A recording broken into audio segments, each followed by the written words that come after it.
Hi everyone. So today I wanted to talk to you about the science behind energy healing. I don't know about you, but when I can understand the why and the how of how things actually work, it helps me to believe it and to trust in it a little bit more. And I know I have clients who are the same way. When there's a little bit of science behind it, it's so much easier to accept it. And I even have a little diagram of energy and science to show you how this works. First, I want to share this quote with you. This quote is from a book called What Happened to You by Oprah and Dr. Bruce Perry. And this is a quote from the book by Oprah. So often we block our blessings because we don't at our core feel that we are enough.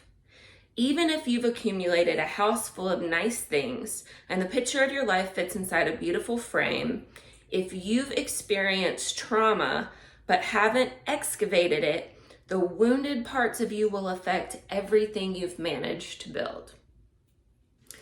So this is for my people who need to know the science, or for the people who need help connecting the dots between what happened to you in the past and what's happening to you in the present moment, or simply for people who believe that the past is in the past and that stuff doesn't matter.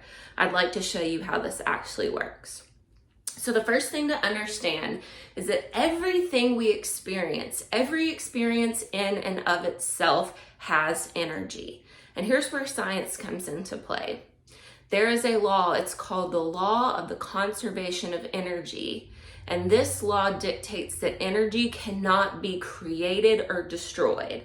So the energy of these experiences don't just disappear into the ether. They have to go somewhere. So let's just take like a neutral or really positive experience. Here comes the experience. It moves through our awareness and our consciousness. And as we're able to process it and take all of it in, it moves on through us. And it's no longer with us anymore. We might have the memory, but we're not carrying the energy of that experience. But let's take an experience that is difficult, painful, troublesome, or even traumatic. And here comes the energy of this experience. And let's say that this experience happens when you're really young. And when we're young, we truly don't have the capability of processing traumatic, difficult, and painful things. And actually, that's a way that our body protects us. But because of the law of the conservation of energy, the energy of that experience has to go somewhere. So it might be stored somewhere in our minds. It might be stored somewhere in our bodies. And until the energy of those experiences is excavated so it can be processed and then move on its way, it's going to stick with us.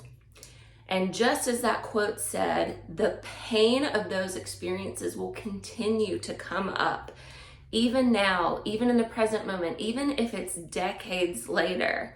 And I believe it does this because it's nudging us, it's asking us to bring it into awareness and acknowledge it so we can finally heal from it, so it can move on and it doesn't have to be stuck within us anymore, causing us so much pain and suffering in the present moment.